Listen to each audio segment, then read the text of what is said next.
You're watching the 2018 Legatus Summit. Dr. Ryan Anderson, ladies and gentlemen. I want to take the time and just thank him for his clarity, which is the response of godly people to confusion. Confusion is caused by the devil, including confusion in my schedule, because I was supposed to introduce him, but then I got stuck at the elevator. And we know that the devil works in so many ways, even confusing technology. But our perseverance in the ways of God will lead to ultimate clarity. So I just encourage you to take his words, get his book when it comes out, and persevere in the truth. And the ultimate truth is that God can forgive, God can bring clarity, and God can bring his compassionate love to anyone who may be confused at this time. And so if there is one thing I'd love to do now is introduce someone who brought a lot of clarity to this world, that we're all called to be saints. But let me just ask a quick question. How many of you want to get to heaven? Just raise your hand. Okay, good. Some of you are kind of slow. Okay, then how many of you are going to become saints? Raise your hand. Okay, now this is awkward. And that's a confusion of the devil. The devil telling you you cannot become a saint, and you can. And God is not done making saints. And here to introduce one of our newest beatified is the judicial vicar for the Archdiocese of Oklahoma, appointed by Archbishop Coakley as the promoter of justice, who oversaw the canonical process of the exhumation of the body of Father Rother, Blessed Stanley Rother, the first American martyr. Father Rick Stansbery grew up in Oklahoma City at the age of 16. He converted to the Catholic faith and became a member of Christ the King Parish. He graduated from St. Meinrad Seminary in 1992 with a master's degree in divinity and a master's degree in religious studies. He holds a JCL degree in canon law. He was ordained to the priesthood in 1992. And his first assignment was at St. Charles Borromeo in Oklahoma City. He's now the pastor of Christ the King in Oklahoma City, and in June 2007, the judicial vicar for the Archdiocese of Oklahoma City, and also here to let us know God isn't done making saints, including a video that he will introduce on Father Stanley Rother. Ladies and gentlemen, let's welcome Father Rick Stansbery. I was going to call him Blessed Rother. Don't call me that. Thank you. Well, it is truly a great honor and privilege to be here and talk just briefly about Blessed Stanley Rother. You were supposed to originally get the Archbishop Coakley, but he was not able to be here, and so you're getting the second string instead. But the best way to introduce the life of Father Rother is with this wonderful video that was actually produced before the beatification. It's about 2 to 3 minutes, so I would ask that we would show the video. It was his last Christmas letter to the Church of Oklahoma in 1980. He said, "The shepherd cannot run at the first sign of danger." And he lived that.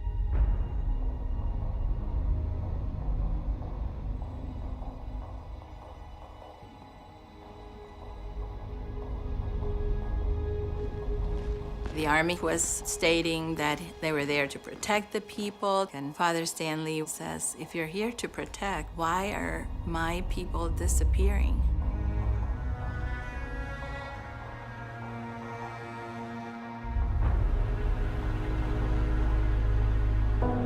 He had seen people killed in front of his church. He had received death threats himself. If I'm ever kidnapped, they'll try, but they'll never get me out of the rectory alive. He was their priest, and he wanted to stand with them in that suffering. There is no better image of what a martyr is, but I think it's essential to emphasize how ordinary he was. We had the normal cows, chickens, pigs. He was the oldest, and he could always fix anything. Anytime there was something going on at church, we planned to go. When when he failed the first year of theology, he said, I still feel called to be a priest. That's gutsy. He was a passionate, driven person. He may have been soft-spoken, but underneath was steel.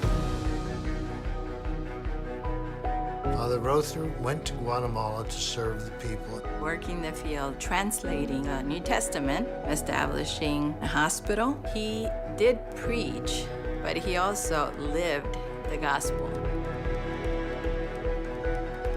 He discerned God was calling him to go back to Guatemala with his people. If he'd stayed behind in Oklahoma where it was safe and watched from a distance while those people suffered, that would have been a life less for him than to go back, to remain their shepherd. He didn't go back to Guatemala to die.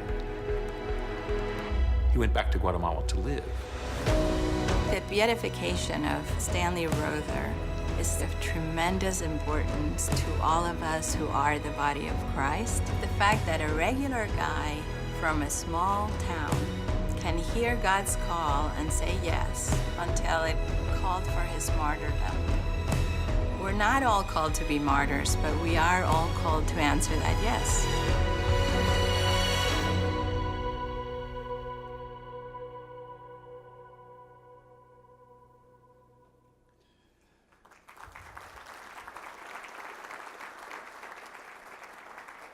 This video was actually produced prior to the beatification, which was held in September in Oklahoma City. There was over 20,000 people at that beatification ceremony. We had to turn people away. There's another one that has been made after, and it is playing out in the booth that we have. So it's very difficult to sum up the life of this awesome man in just a few minutes. They told me there's a clock up here, and you have to mind that. I'm thinking maybe we need those in pulpits so that priests won't talk too long. But I, as a young priest, as a seminarian, actually, my first summer assignment was in Okarche, Oklahoma, and I actually got to drink beer with his dad and his sister, Sister Marita, who is a religious sister. So I learned a lot more about Father Rother. But one of the interesting things was he was just a regular guy. I mean, he was not an academic by any means. In fact, he struggled through seminary. And back in those days, classes were all taught in Latin, and that would be very difficult, I can only imagine. And he just couldn't do it. And so at one seminary, I won't name the name of the seminary, but they asked him to leave. And the rector said, this man does not have what it takes to be a priest. Well, obviously, he was proved wrong. But then Bishop Reed prevailed upon Mount St. Mary's Seminary in Emmitsburg, Maryland, to take him, and he finished. And he actually did quite well. And so he was ordained. He had several assignments in both Oklahoma City and Tulsa, because then our dioceses were joined. But he was invited by a priest, Father Carlin, who was the head of the mission that we had, Oklahoma City and Tulsa had, in Santiago Atitlan, Guatemala.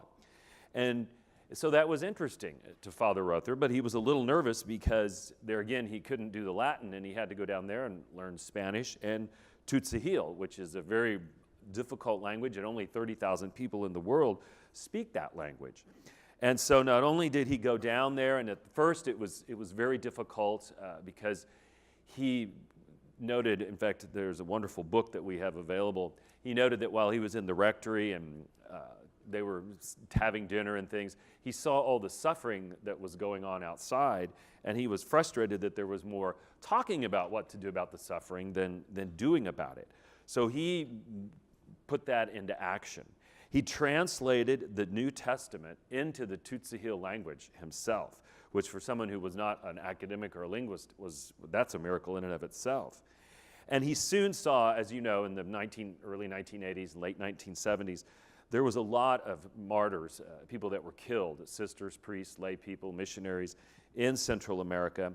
And he saw how many people in his parish were disappearing, they were being taken away, the catechists, but he kept on persevering. He built a school, a hospital, a co-op for the farmers so that they could help to raise their crops better. And he even built the first Catholic radio station down there so that the word of Jesus Christ could get out.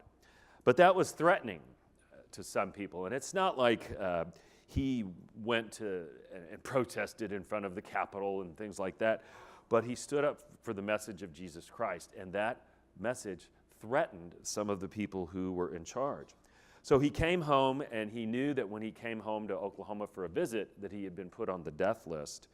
And Archbishop Salaka and his family said, no, we really don't think you should go back because it's too dangerous.